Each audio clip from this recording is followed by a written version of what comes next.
It's easy to fault Maple Leaf Sports and Entertainment for failing to win a championship at the company's flagship Toronto properties, the NHL's Maple Leafs and the NBA's Raptors. It's impossible to fault MLSE for its ability to create a first-class fan experience, and its ability to separate that fan from every available dollar. On MLSE's watch, the stands are always full and broadcasts are ratings winners. That business acumen explains why MLSE ended up acquiring another Toronto team on Wednesday by purchasing the CFL's Toronto Argonauts. Story continues below advertisement. This was a deal driven by BCE include Chief Executive Officer George Cope, whose company acquired the Argos in a partnership with MLSE Chairman Larry Tannenbaum back in 2015. BCE, Mr. Tannenbaum and Rogers Communications include are co-owners of MLSE. The Argos were an odd outlier. Sources close to MLSE say Mr. Cope wanted the CFL franchise in the same professional hands that run Toronto's pro basketball, hockey and soccer team, which won its first championship last week. Mr. Tannenbaum was always on side. Rogers recently came around on the concept. What Rogers received in return for signing off on the Argos acquisition remains to be seen. But this is not a transaction that saw serious money change hands.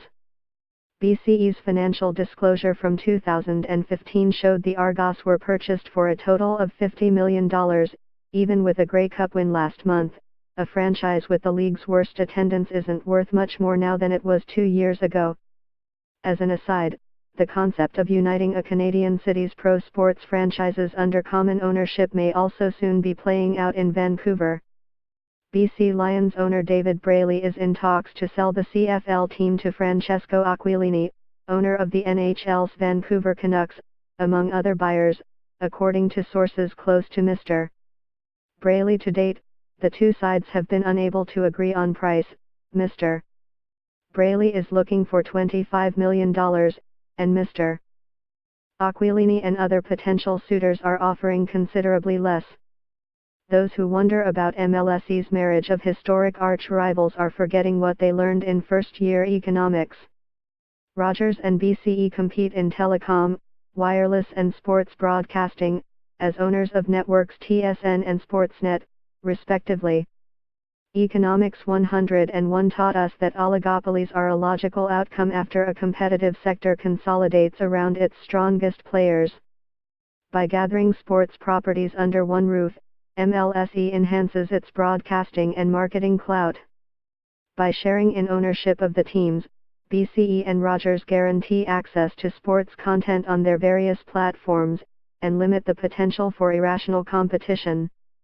And Mr. Tannenbaum sits at the head of the table, able to play off two deep-pocketed partners and, of late, step forward as the proud owner who is handed a championship trophy at the end of the successful season.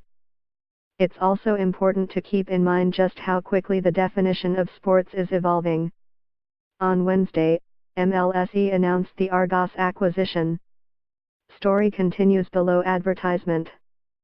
Story continues below advertisement. On Thursday, the company announced the name and logo of its esports squad. It's called the Raptors Uprising Gaming Club that plays NBA-level basketball on a digital court.